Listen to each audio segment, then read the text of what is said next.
오늘 우리에게 주신 하나님의 말씀 보도록 하겠습니다.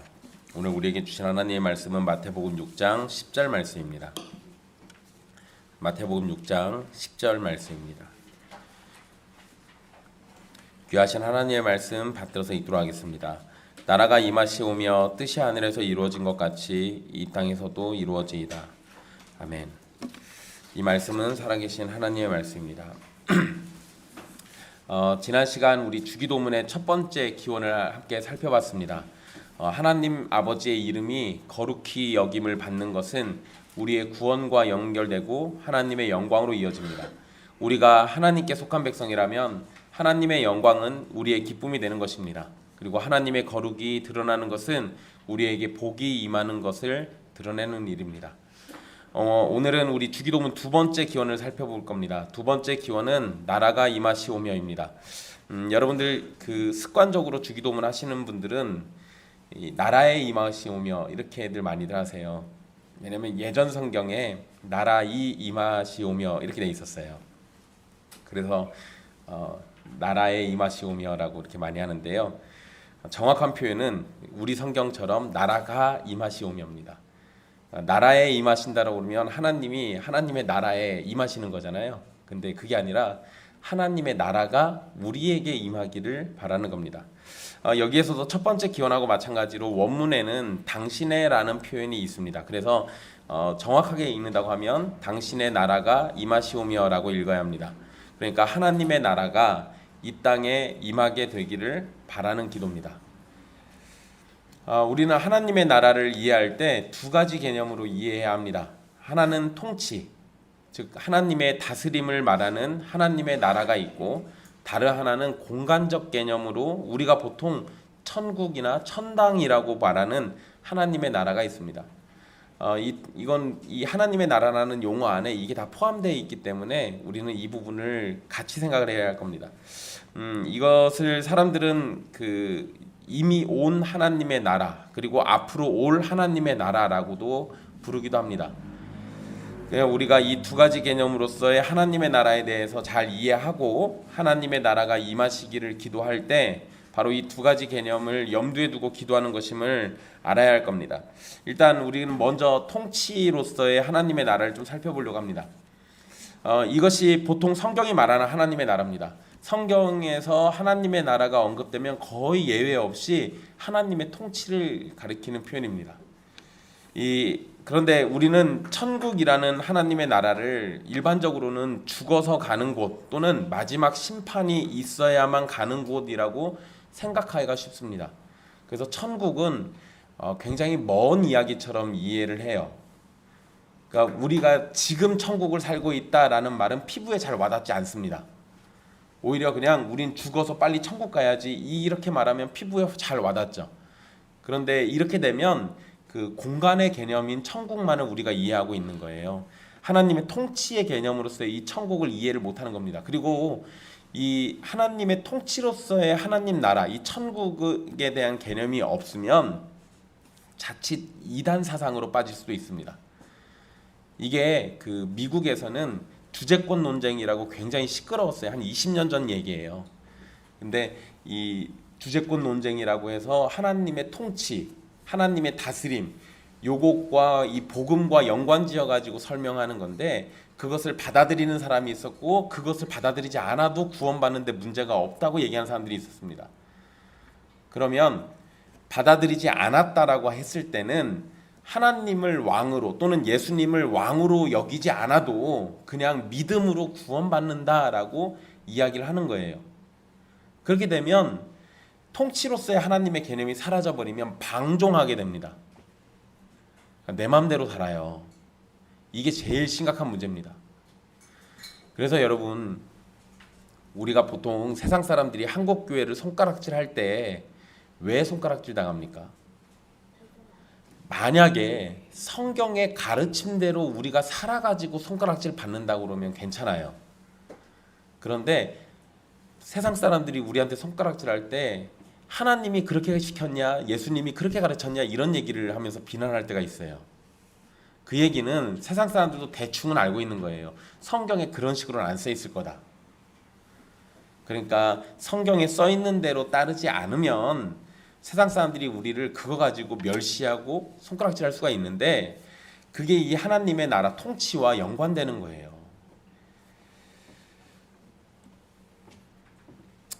성경이 가르치는 일반적인 하나님의 나라는 구원받은 성도가 하나님의 말씀에 따라 자신의 욕심과 생각과 고집을 버리고 하나님의 말씀에 순종하는 것을 하나님의 나라가 임한 것이라고 말하고 있습니다.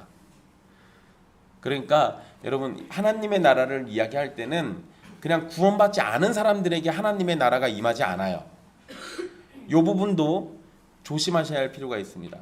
이 잘못된 신학 사상에서는 하나님의 나라가 불신자들 사이에서도 임하는 것처럼 얘기하는 경우가 있어요. 보통 자유주의자들이 그렇게 얘기합니다. 그런데 하나님의 나라는 불신자들 사이에 임하지 않아요. 하나님의 나라는 언제나 예수 그리스도의 제자들 사이에 임하는 겁니다. 그러니까 아주 단적으로 얘기하자면 지금 우리는 하나님의 나라 안에 있는 거예요. 하나님의 백성들인 성도들과 함께 모여서 예배하고 있는 이 자리는 하나님의 나라인 겁니다. 이 하나님의 나라를 말할 때 가장 중요한 개념은 하나님께서 왕이시다라는 진리입니다. 하나님이 왕이시다. 하나님의 나라라는 말에서 이미 이 나라가 누구의 소유라는 거예요? 하나님 거라는 소유를 이야기해요. 그러니까 하나님이 왕이신 거죠. 그리고 하나님의 나라니까 이곳에서의 법은 하나님의 말씀이에요. 그러니까 그분의 말씀이 법인 나라, 그것이 곧 하나님의 나라인데 우리가 하나님 나라의 백성이라면 당연히 왕이신 하나님의 말씀에 따라 살아야 하고 왕에게 순종하는 모습이 나타나야 합니다.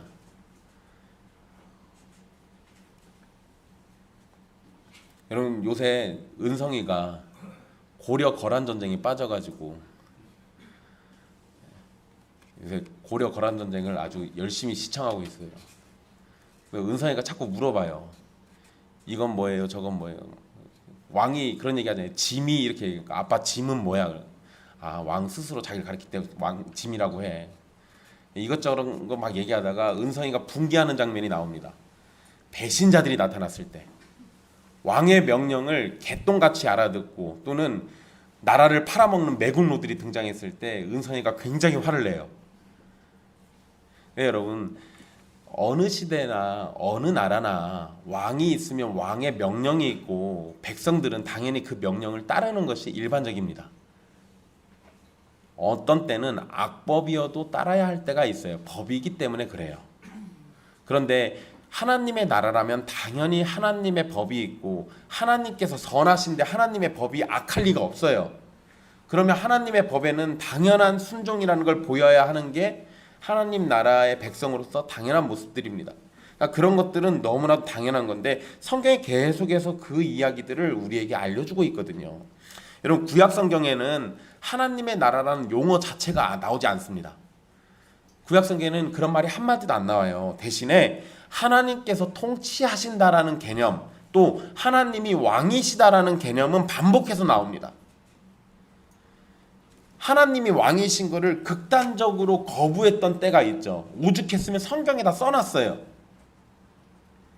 사사기에 뭐라고 되어 있습니까? 그때 이스라엘에 왕이 없으므로 자기 소견에 옳은 대로 했다. 아니 왕이 하나님이시라고 내동 가르쳐놨는데 이스라엘의 반응은 우리에게 왕이 없어서 우리 소견에 옳은 대로 했다예요. 성경은 계속해서 알려줬습니다. 하나님의 통치 그리고 하나님이 우리의 왕이시다라는 사실. 여러분 제가 창세기에서 선악과 이야기할 때 선악을 알게 하는 나무의 열매 그 자체가 하나님이 우리의 왕이시다라는 증거라고 말씀드렸잖아요. 그것을 내가 인정하고 하나님의 말씀에 복종하고 다른 건 내 마음대로 다 해도 저것만큼은 하면 안 되는 거예요.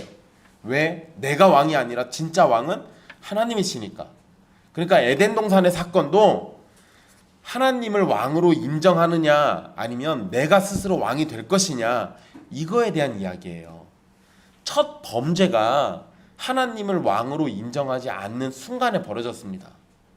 그러면 모든 범죄는 하나님을 왕으로서 인정하지 않을 때 나타나요. 아주 간단한 원리예요. 그리고 여러분, 예언서에는 하나님의 통치가 온전히 드러나는 때를 이야기하는데 그 때를 메시아가 오시는 날로 설명합니다. 그러니까 모세오경에서는 하나님이 왕이시다라는 사실을 줄기차게 이야기했다면 이 여호수아로부터 시작해가지고 그 뒤에 역사서들은 하나님이 왕이신데 하나님을 왕으로 여기지 않았던 이스라엘 백성들이 저지른 폐역질, 악한 일들에 대해서 언급을 합니다. 또 이 예언서에서는 바로 그런 이스라엘을 향해서 너희들이 범죄했고 하나님은 여전히 왕이시고 하나님 스스로 자기 이름을 위해서 자기의 왕권을 회복시키실 건데 그때가 바로 이 메시아가 오시는 때다라는 것을 반복해서 이야기해줘요. 그러니까 메시아가 오시게 되면 하나님의 나라는 더욱 온전함에 이르게 되고 분명하고 확실하게 나타나게 된다는 겁니다. 그래서 신약에서는 하나님의 나라라는 표현이 아주 자주 사용된 겁니다. 그리고 여러분, 하나님의 나라가 사용됐을 때 대부분 우리의 참된 왕이신 예수 그리스도와 연관해 가지고 사용을 합니다. 칼빈이 이 부분에 있어서 주석에 이렇게 설명해 놨어요. 인간들이 자신들의 육신을 그분의 멍에 아래 굴종시키고 자신들의 욕심을 제쳐놓아 자발적으로 자신들을 통째로 묶어 그분의 통치 아래 들어갈 때 우리는 하나님께서 인간들을 다스리신다고 말할 수 있다. 그러니까 하나님 나라를 이야기하는데 우리의 육신을 예수님의 멍이 아래에다가 복종시키는 거예요. 우리의 욕심은 내다버리고 자발적으로 우리를 통째로 묶어가지고 예수님의 통치 아래에 들어가는 겁니다. 이럴 때 하나님의 나라가 된다라고 이야기하고 있어요. 근데 여러분, 칼빈의 설명대로 얘기하면 이거 아무도 못할 것 같아요. 어쨌든 결국 하나님의 나라는 다스리시는 하나님이 계시고 그 다스림에 순종하는 사람들이 있는 곳이 하나님의 나라입니다. 그래서 어느 특정한 지역이나 민족, 공간에 한정지어서 설명할 수 있는 것이 아닙니다. 그러니까 여러분, 이스라엘만 하나님의 나라가 아니고 이스라엘 민족만 하나님의 백성이 아닌 거예요. 하나님께 순종하는, 하나님이 계시고 하나님의 말씀이 있고 그 말씀 아래 순종하는 백성들이 있다면 그곳이 곧 하나님의 나라예요. 하나님의 통치라는 개념으로 볼 때 하나님의 나라는 작게는 누구로부터 시작하게 됩니까? 나로부터 시작해요. 아주 작게는 나로부터 시작하는 겁니다. 그러니까 나 자신에게서 하나님의 나라는 임하는 거고 크게는 교회와 세계로 확장되려 가는 겁니다. 통치라는 의미의 하나님의 나라는 이미 우리에게 와 있는 겁니다. 우리가 전파된 하나님의 말씀을 듣고 성령님의 깨우치심을 통해서 우리가 죄인이라는 사실을 알고 예수님을 믿어서 구원을 얻었다면 우리는 이제 하나님의 백성으로 하나님의 통치를 받기를 즐거워하게 됩니다. 여러분, 이 개념을 잘 기억하셔야 돼요. 예수님을 믿는다는 것이 입으로만 믿는다고 고백하고 말하는 것이 아닙니다. 분명 구원은 믿는다는 고백에서부터 출발하는 거지만 참된 믿음은 열매가 반드시 따라오는 겁니다. 열매가 없으면, 여러분, 이것도 예수님이 성경에서 반복해서 얘기하잖아요. 열매가 없으면 도끼에 찍혀서 불에다 내던져야 돼요. 세례 요한이 하나님의 나라 이야기하면서 열매 없는 거에 대해서, 좋지 않은 나무에 대해서 이 얘기를 언급하잖아요. 하나님의 나라라는 거는 순종이라는 열매가 반드시 있는 겁니다. 열매가 조금씩이라도 나타나지 않는다면 그 믿음은 거짓이에요. 믿음으로 구원받아서 하나님의 통치를 받고 있다면 하나님께서 싫어하시는 죄악의 자리를 나도 싫어해야 마땅합니다. 하나님의 백성이고 자녀로 살고 있다면 하나님의 통치를 기쁜 마음으로 따르고 하나님이 원하시는 삶을 살아가는 것이 나타나야 하는 겁니다. 오늘 본문에서 당신의 나라라고 한 말을 기억하십시오. 우리 성경에는 표현 안 돼 있지만 원문에는 당신의 나라라고 돼 있다고 그랬잖아요. 여러분 당신의 나라, 즉 하나님의 나라라는 표현을 보면 하나님의 나라가 아닌 다른 나라가 존재한다라는 걸 의미하는 거예요. 하나님의 통치가 아닌 다른 존재의 통치가 있다는 겁니다. 뭐겠어요? 여러분 원래 이 세상에는 하나님의 나라밖에 없었습니다. 이 세상에는 아담이 범죄하기 전까지는 하나의 나라밖에는 없었던 겁니다. 하나님의 뜻은 창조된 세상에서 완전하게 나타났고 하나님만이 유일한 왕이셨어요. 그런데 아담이 범죄하면서 하나님께 불순종하게 됐고 하나님의 통치에 금이 가게 됐습니다. 하나님만이 유일한 왕이셨는데 왕이 되고자 했던 아담과 하와의 범죄로 유일하신 왕의 자리를 도전하는 일이 벌어졌어요. 이후 벌어진 사건들과 사람들의 죄악도 이에서 크게 벗어나지 않습니다. 하나님의 뜻을 거슬러 불순종이 계속되고 하나님을 유일하신 왕으로 여기지 않고 자신을 유일한 왕으로 세우거나 우상을 앞세워 자신들의 왕이라고 섬기는 죄가 벌어지기 시작합니다. 여러분 하나의 나라밖에 없었는데 아담과 하와가 범죄하고 난 다음에 그리고 다른 나라가 침범에 들어왔어요. 그런데 눈으로 보이진 않았습니다. 그런데 어느 순간에 사람들이 하나님의 나라 말고 다른 나라를 건설했던 때가 있어요. 힘을 모아서. 그게 언제예요? 바벨탑 사건 때예요. 바벨. 자기들끼리 성을 쌓고 성을 높이 올려가면서 다시 하나님이 물심판에도 절대 우리는 흩어지지 않을 거야. 이 생각으로 거기서 버텼습니다. 그랬더니 하나님이 언어를 혼잡하게 해서 사람들을 찢으셨죠. 그 통에 나라가 여러 개가 생겨버렸어요. 그러니까 여러분 지금 나라가 여러 개인 거는 어떻게 이해해야 맞아요? 사람들의 범죄 때문에 그렇게 된 거예요. 사람들의 범죄 때문에 나라들이 찢어져 있는 거예요. 언어가 혼잡하게 되고. 그러면서 하나님의 나라는 마치 사라진 것처럼 보였습니다. 그런데 그 상황에서 하나님이 어떻게 하셨어요? 아브라함이라는 한 사람을 불러서 다시 하나님의 나라를 세우신 거예요. 거기서부터 다시 출발해서 아브라함과 그의 후손들을 통해서 하나님이 태초부터 정하셨던 하나님의 나라를 온전하고 굳건하게 세우시는 거예요. 근데 거기에 중심이 누굽니까? 예수님이에요. 아브라함의 씨로 오시는 바로 그 예수님. 그러니까 예수 그리스도가 왔을 때 하나님의 나라는 이미 우리에게 완전하게 임하게 된 거예요. 여러분 어쨌든 처음에는 하나님의 나라만 있었지만 이제는 죄가 넘치는 사탄의 나라가 생겨난 겁니다. 사탄의 나라는 여러 모양으로 하나님의 통치에 저항하고 하나님의 뜻을 깨뜨리려고 힘을 쏟았습니다. 그래서 어떤 경우에는 사탄의 나라가 힘을 얻은 것처럼 보이기도 하지만 궁극적으로는 사탄의 나라는 힘을 잃고 하나님의 나라가 확실하게 드러나게 되는 겁니다. 에베소서 2장 2절에 이렇게 말씀합니다. 그때 너희는 그 가운데에서 행하여 이 세상 풍조를 따르고 공중의 권세 잡은 자를 따랐으니 곧 지금 불순종의 아들들 가운데서 역사하는 영이라. 여러분 이 말씀에 따르면 우리는 공중의 권세 잡은 자, 곧 사탄을 따랐고 사탄에게 속한 자들이었습니다. 그러니까 사탄의 나라의 백성들이었던 거예요. 그래서 하나님의 진노와 심판을 피할 수 없었던 겁니다. 그런데 택함 받은 자들은 예수 그리스도를 통해 진노의 자리에서 구원과 영생의 자리로 옮겨지게 됩니다. 그래서 택함 받은 자들은 이제는 사탄의 권세가 아닌 하나님의 권세 아래에 놓여 있는 것이기 때문에 하나님의 말씀과 통치에 순종해야 하는 겁니다. 하나님의 통치에 순종한다는 건 사람의 힘으로 가능할까요? 가능하지 않을까요? 여러분 하나님의 통치에 순종한다는 건 사람의 힘으로는 불가능합니다.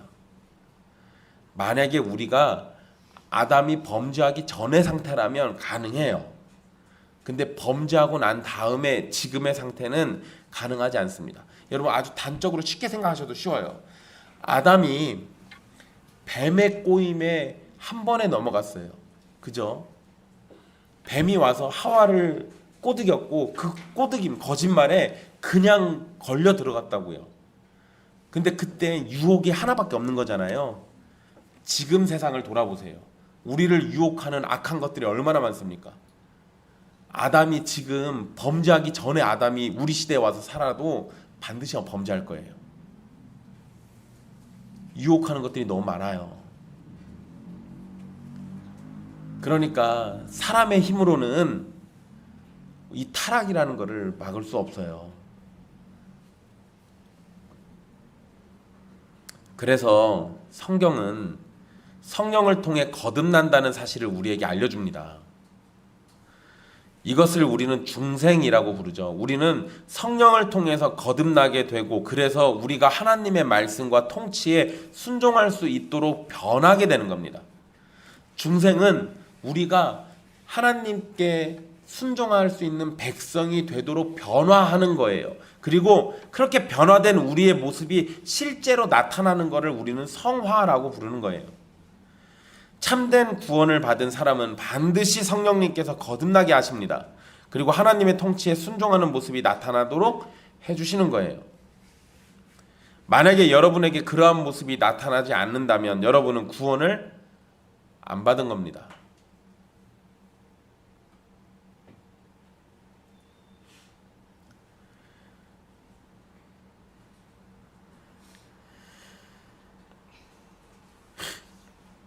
혹 여러분 중에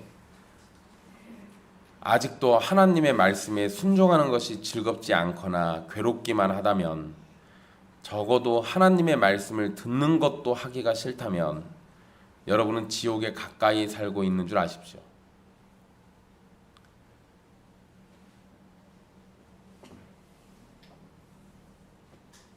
저만 이런 소리 하는 거 아니에요.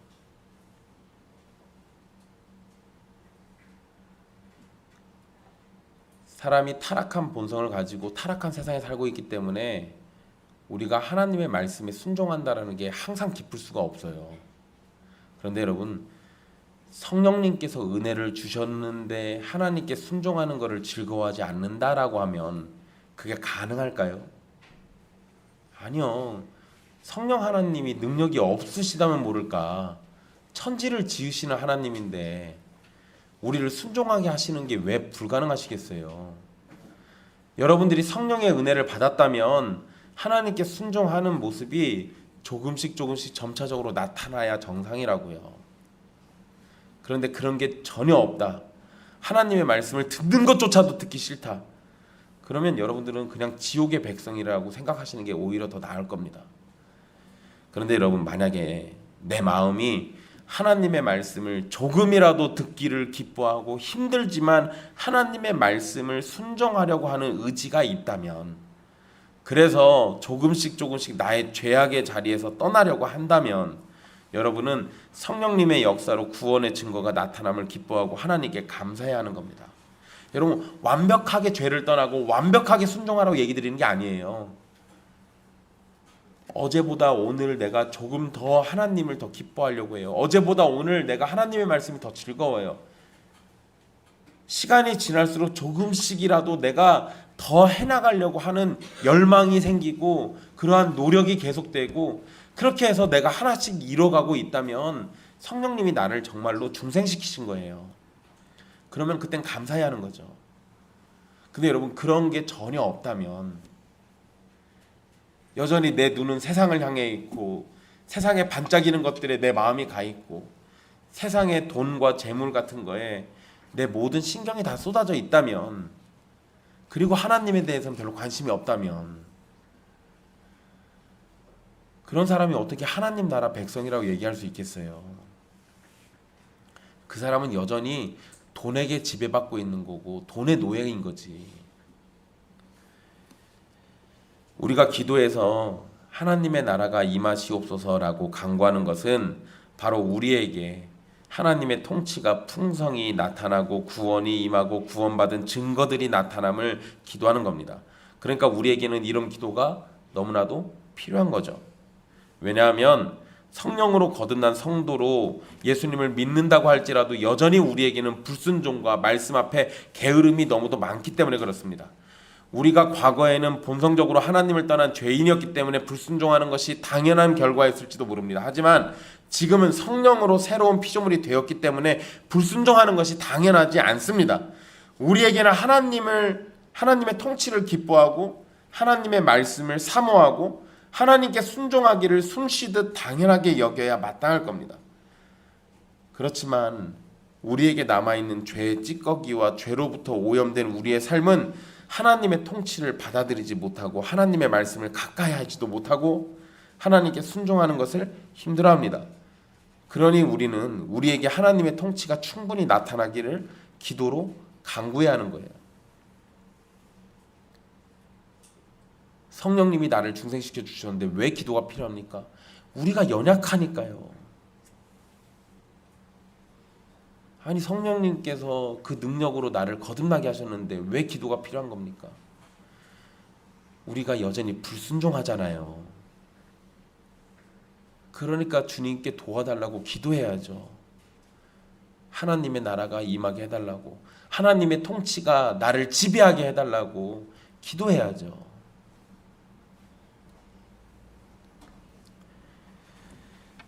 하나님의 나라가 임하기를 기도하는 것은 바로 이러한 우리들의 부족함이 삼위 하나님의 풍성하신 능력으로 채워져서 하나님의 통치에 더욱더 충성스러운 모습을 나타내기를 바라는 겁니다.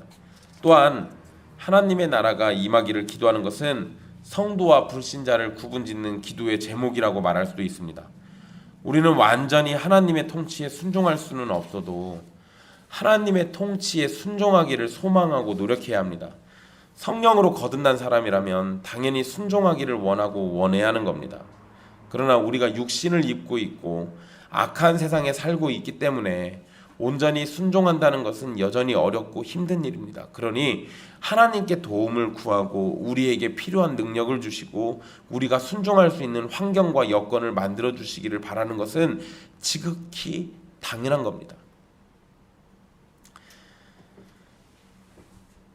여러분, 요즘 사람들에게 있어서 굉장히 중요한 게 하나 있어요. 나이 많으신 분들은 별로 신경 안 쓰시긴 하는데 젊은 친구들은 어딜 가든 꼭 중요한 게 있습니다. 뭔지 아세요? 돈? 돈도 중요하지. 여러분, 인터넷 터지는 거예요. 어디 갔는데 와이파이가 안 터지면 심란합니다. 내 데이터가 없으면 더 난리 나요. 그럼 사람들이 어떻게 해요? 인터넷이 되는 곳을 찾죠. 뭐를 섬기는 것 같습니까? 그런 정성으로 하나님을 섬기십시오. 와이파이 비밀번호 찾듯이 하나님을 갈구하시고 목말라야 한다고요. 그게 하나님의 통치가 임한 거예요.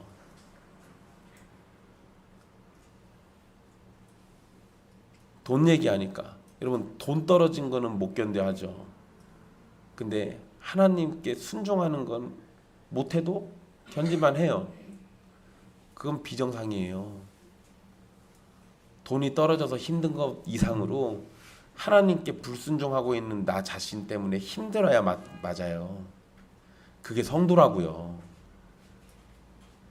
성도는 다른 것 때문에 힘들지 않아요. 하나님의 것을 가지지 못해서 힘들어야지. 여러분은 뭘로 힘들어 하십니까?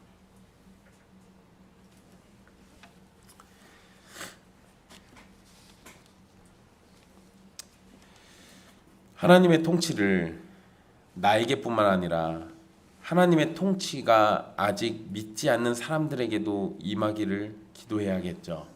그래서 우리는 이 기도가 필요한 겁니다. 그러니까 이 기도는 나와 내 가족과 교회와 믿지 않는 이웃들에게 하나님의 구원이 임해서 하나님의 말씀에 순종하는 모습이 나타나기를 기도하는 거예요. 하나님의 나라가 임하지 않으면 구원이 없어요. 구원받은 사람이 맞다면 하나님의 나라가 이미 그 사람에게 임한 거예요. 그러니까 하나님의 나라가 임하기를 기도하는 거는 구원과도 연관되는 거죠. 여러분, 예수님이 모든 사람들에게 왕이 되십니까? 사실은 그렇습니다. 그런데 예수님이 거부하는 자들이 있습니다. 나더러 주여 주여 하는 자마다. 왜 그런 얘기 하셨어요?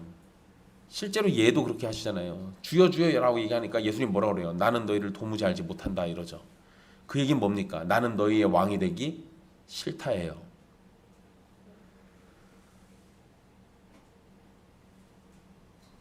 원리적으로 따지면 이 세상의 모든 것은 다 예수님 겁니다. 예수님은 이 세상 모든 것의 왕이시고요. 그런데 여러분, 어느 순간 예수님이 나는 너희의 왕이 되기 싫다라고 거부하는 사람들이 나타난다고요. 그럼 그 사람들이 갈 곳은 어디밖에 없습니까? 지옥밖에 없는 거예요.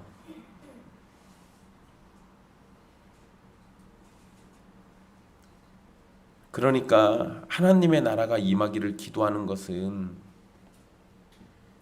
내가 하나님 나라 백성이 되고 내 가족이 하나님 나라 백성이 되고 내 자녀가, 내 이웃이, 내 교회 식구들이, 이 세상 사람들이 다 하나님의 백성이 되기를 간절히 바라는 기도가 포함되는 거예요. 이 기도는 하나님의 통치를 위해서 기도하는 동시에 우리의 구원을 위해서 기도하는 겁니다. 또한 우리가 하나님의 은혜를 더욱 힘입어 하나님의 말씀에 순종하고 충성하게 되기를 더욱 바라는 기도입니다. 제게 있어서 가장 중요하고 가장 시급하고 가장 필요한 기도는 바로 하나님의 통치가 여러분에게 확실히 임해서 여러분이 하나님의 백성으로 순종하는 삶을 살게 되기를 기도하는 겁니다. 그리고 하나님의 나라가 임하시기를 기도하는 우리에게 매우 중요한 자세가 하나 있습니다. 성경이 이 하나님의 나라하고 연관해가지고 신약성경 초반에 언급해놨어요. 회개예요. 세례 요한이 외쳤고 예수님께서도 외치신 말씀입니다. 회개하라, 천국이 가까이 왔느니라. 여기에서 천국이 바로 하나님의 나라죠. 우리는 세상의 악함을 따라 살아가는 삶을 회개하고 하나님께로 나가야 합니다. 그것이 하나님 나라에 들어가는 방법이에요. 하나님의 나라가 임하기를 간절히 바란다면 우리는 우리의 죄를 회개하고 날마다 하나님께로 돌아가기를 원해야 하는 겁니다. 그러니까 회개하지 않는 자는 하나님의 나라에 들어갈 수가 없어요. 거듭나지 않으면 하나님 나라를 볼 수 없다고 그러셨잖아요. 이게 다 연관되는 거라고요. 성령에 의해서 거듭나서 내가 회개하지 않으면 하나님 나라에 못 들어가는 겁니다. 그러면 여러분, 거듭나는 것, 회개하는 것 내가 스스로 할 수 있어요? 안 돼요. 이것도 내 맘대로 안 되는 거라고요. 그러면 누가 해주셔야 돼요? 하나님이 해주셔야죠. 그러니까 구원받기를 원하는 사람이라면 하나님의 나라가 나에게도 임하게 해달라고 기도해야 맞아요. 여러분이 누군가의 구원을 위해서 기도한다면 하나님의 나라가 그 사람에게 임하게 해달라고 기도하는 것이 맞는 겁니다. 여러분, 사람들이 왜 하나님을 안 믿을까요? 간단합니다. 하나님의 통치가 그들에게 효력으로 나타나지 않으니까 그래요. 하나님의 통치가 그들에게 효력 있게 나타나면 이 세상에 하나님을 믿지 못할 사람이 아무도 없어요. 그러면 쉽죠. 우리의 기도는 더욱더 명확해지는 겁니다. 하나님의 나라가 나에게, 또 내가 전도하려고 하는 내 가족에게, 내 이웃들에게 임하게 해달라고 기도하는 것 그 자체가 구원을 위해서 기도하는 것이기도 하다고요. 단순히 어떤 거대하고 완벽하고 사랑이 넘치는 하나님의 나라가 우리에게 임하게 해주세요, 이것만 얘기하고 있는 게 아니에요. 하나님의 나라는 우리의 구원과 직결돼 있어요. 회개하는 자세를 가지고 하나님의 말씀 앞에서 겸손히 자신을 낮추고 귀를 기울이고 마음을 쏟으며 하나님의 뜻과 통치에서 벗어나지 않기를 간절히 원하고 힘써야 합니다. 그렇게 되기 위해서 하나님의 도우심을 간절히 바라는 거예요. 이것이 이 기도를 하는 성도에게 필요한 자세입니다. 그러니 여러분, 회개하십시오. 그리고 하나님의 나라가 여러분에게 임하기를 간절히 소망하십시오. 하나님의 나라가 두 가지 개념이 있다고 말씀드렸는데, 첫 번째인 하나님의 통치를 지금 말씀드렸습니다. 이제 장소를 의미하는 하나님의 나라를 말씀드리겠습니다. 여러분, 이 개념은 쉽죠? 우리가 보통 말하는 천국을 의미하는 거예요. 옛날 사람들은 천당이라는 표현을 많이 썼습니다. 그러나 여러분, 이 쉬운 개념이지만 역시 중요한 개념을 담고 있어요. 하나님의 나라인 천국이 이 땅에 임하게 되기를 기도하는 것은 바로 이 땅에 심판이 오는 것을 기도하는 것과 같은 겁니다. 하나님의 나라가 실제로 이 땅에 임하려면 이 세상에 뭐가 없어야 돼요? 죄가 없어야 돼요. 그럼 뭘 해야 죄가 없어지는 거예요? 하나님께서 이 땅을 심판하셔서 정결케 하셔야 돼요. 그래야 죄가 없어요. 그러니까 하나님의 나라가 우리에게 실제로 임하게 되기를, 그 장소적 개념이 우리에게 임하게 되기를 원하는 건 이 땅에 심판이 나타나라고 기도하는 거예요.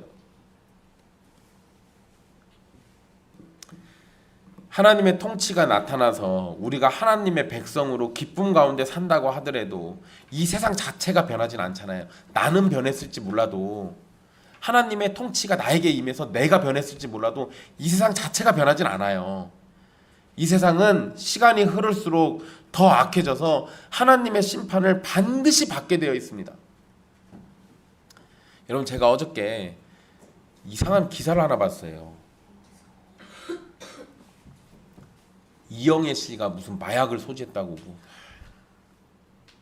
그래서 기사를 내용을 들어가 봤더니 그 탤런트 이영애 씨가 실제 마약을 소지한 게 아니고 드라마에서 배역이 그렇게 소지했다고. 제가 그 기사 보면서요, 그 기자를 저주했습니다. 이성균이라는 사람이 그 마약 혐의로 몰려가지고 자살했는데, 사람이 죽었는데 그 틈을 노려가지고 그 마약 가지고 또 장난질을 해요. 얼마나 악한 거예요. 기자가 자기 기사 조회수 올리려고 악한 짓 하잖아요. 근데 그런 악한 짓을 해도 처벌을 못 받아요. 사실 그게 너무 흔해 빠져가지고. 우리 너무 악한 세상에 살아요.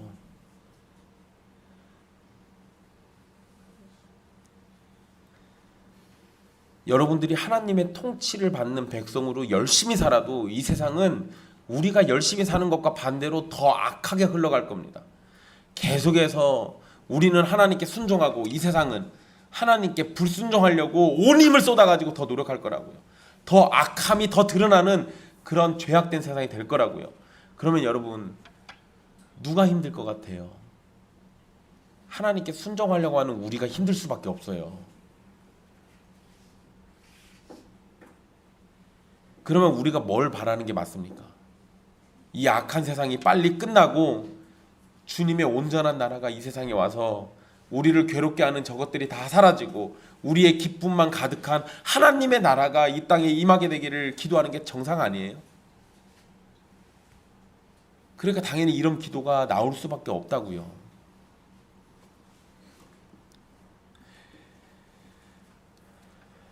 우리는 이 땅의 괴로움이 어서 끝나고 하나님의 나라에서 영원한 안식을 누리게 되기를 바라게 되는 겁니다. 천국의 소망을 가지고 산다는 거죠. 우리가 아무리 이 땅에서 잘 살아보려고 해도 내 마음과 같지 않다는 것을 여러분들은 이미 잘 알고 있을 겁니다. 부부 사이에서도 문제는 끊이지 않고, 사랑하는 자녀들은 말을 듣지 않고, 내가 하는 일도 원하는 대로 잘 풀리지 않고, 튼튼한 몸을 가지고 싶지만 시간이 갈수록 내 몸은 병들어가고, 평화를 누리고 싶지만 세상은 평화롭지도 않고, 하나님의 말씀으로 기쁨을 얻었다가 세상의 악함에 내 마음이 상처받게 되는 이러한 상황을 우리는 늘 경험하면서 살아가게 됩니다. 이러한 괴로움이 계속되는 삶 속에서 우리는 괴로움과 슬픔과 아픔과 이별이 없는 천국을 바라보게 되는 거예요. 그리고 그 날이 속히 오게 되기를 빌게 되는 겁니다. 하나님의 보이지 않는 통치를 넘어서 하나님의 존재와 함께하며 하나님 앞에서 기쁨을 나누는 시간이 오게 되기를 간절히 소망하는 것이 성도의 마땅한 소원이 되어야 해요.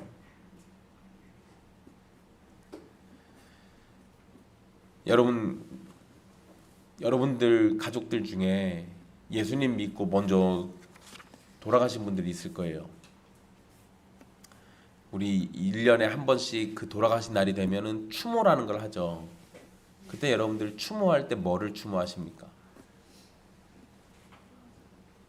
사실 그 사람이 어떻게 살았는지를 기억하고 그 사람이 보여준 좋은 모습들을 담고자 하고 그 사람이 했던 실수는 우리가 교훈으로 삼으려고 해야 돼요. 그게 추모예요.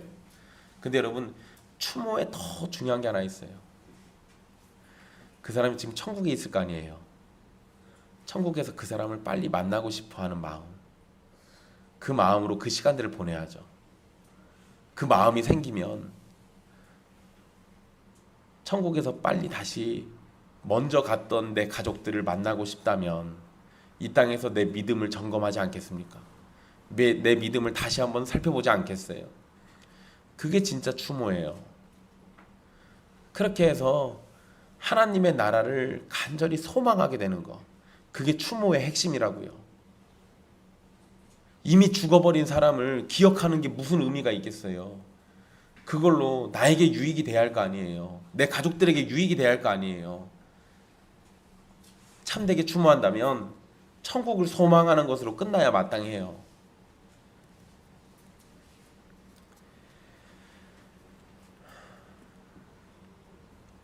주님께서 천국을 가르치시기 위해서 사용하신 비유들이 있습니다. 근데 여러분, 재미난 건 예수님께서 천국을 가르치실 때 비유로 이야기하시는 그 천국들은 들어가야 하는 장소의 천국으로 자주 설명됩니다. 그러니까 여러분, 열처녀 비유 같은 거 생각해 보세요. 혼인잔치에 성 안에 들어가야 돼요. 근데 5처녀는 들어갔어요. 5처녀는 못 들어갔습니다. 분명 그 성은 천국이에요. 그 성은 분명히 천국이에요. 들어가야 하는 개념으로 얘기하잖아요. 천국을 이런 식으로 설명을 많이 해주신다고요. 그러니까 우리가 이 땅에서 살면서 하나님의 통치를 받지만 여전히 공중권세 잡은 사탄의 영향을 받게 되는데, 사탄의 권세가 결코 침범하지 못하는 천국이 내 인생 가운데 그리고 이 땅 가운데 속히 오기를 기도하는 것이 성도의 마땅한 본분인 겁니다. 이러한 기도는 종말론적인 신앙에서 비롯되는 겁니다. 이단들이 종종 종말론을 내세워서 바른 교회에서도 종말론을 잘 가르치지 않습니다만 성경은 최후의 심판을 기다리는 신실한 성도들에 대해서 가르치고 있어요. 바로 여러분이 그러한 성도가 되어야 합니다. 최후의 심판을 바라고 하나님의 나라가 속히 임하기를 간절히 소망하고, 내가 주님이 정하신 때가 돼서 하나님의 나라에 들어가기를 간절히 바라는, 그러한 소망을 품고 사셔야 해요. 하나님의 나라가 임하게 될 때 사탄의 나라는 망하게 됩니다. 그렇기 때문에 우리는 사탄과 그의 나라가 이 세상에서 속히 사라지기를 기도하면서 하나님의 나라가 온전히 세워지고 임하게 되기를 소망해야 합니다. 여러분, 사탄의 나라는 어떤 장소도 아니고 어떤 집단도 아니에요. 하나님의 나라가 장소나 집단이 아니었던 것처럼 사탄의 나라도 마찬가지예요. 죄가 있는 곳은 사탄의 지배가 있는 곳이고 죄의 영향이 나타나는 곳이 사탄의 나라입니다. 하나님의 통치가 다스리지 않고 우리의 죄가 지배하는 곳이 사탄의 나라예요. 하나님께 은혜를 입은 성도는 당연히 죄가 지배하는 사탄의 나라를 미워하고 하나님의 통치가 임하기를 간절히 바라게 됩니다. 내 안에 죄가 사라지고 온전히 하나님의 통치가 나타나게 되기를 간절히 소망하는 것은 은혜 입은 성도가 보이는 경건의 열매예요. 사랑하는 형제자매 여러분, 하나님의 통치와 천국이 임하게 되기를 기도하십시오. 여러분의 삶에 하나님의 통치가 풍성히 나타나 충성스러운 종의 모습이 열매로 나타나게 되기를 소망하십시오. 또 이 땅에 소망을 두는 것이 아니라 하늘나라에 소망을 두는 여러분이 되기를 바라십시오. 하나님의 나라는 은혜와 영광이 가득한 나라입니다. 우리는 금과 은이 가득한 세상보다 하나님과 하나님의 은혜로 가득한 세상을 즐거워해야 하고 간절히 바라야 하는 거예요. 성령으로 새롭게 된 사람이라면 마땅히 그렇게 될 겁니다. 여러분을 유혹하는 사탄의 나라를 멀리하고 하나님의 나라가 임하게 되기를 기도하며 간절히 소망으로 천국을 바라십시오. 저와 여러분의 생명이 다해서 육신을 벗어나 영원히 거하게 될 천국을 마주하게 되기를 또한 소망하십시오. 우리 교인들 중에 아직 천국 간 사람이 없어요. 아직까지 우리 교회 개척하고 아무도 돌아가시질 않아가지고. 근데 만약에 누군가 돌아가시게 되면 매년 그때가 되면 함께 천국을 소망하고 싶습니다. 먼저 간 그 사람을 보고 싶고 만나고 싶고 그리워하면서 나도 빨리 천국에 가기를. 이미 여러분들의 가족들 중에 누군가 먼저 가신 분들이 있을 거 아니에요. 그런 식으로 천국을 소망하면서 사시면 되는 거예요. 살아서나 죽어서나 하나님의 나라가 우리의 목적지임을 기억하며 소망하십시오. 우리가 기도할 때 하나님은 우리 안에 하나님의 나라를 더욱 굳게 해주실 겁니다. 기도하겠습니다.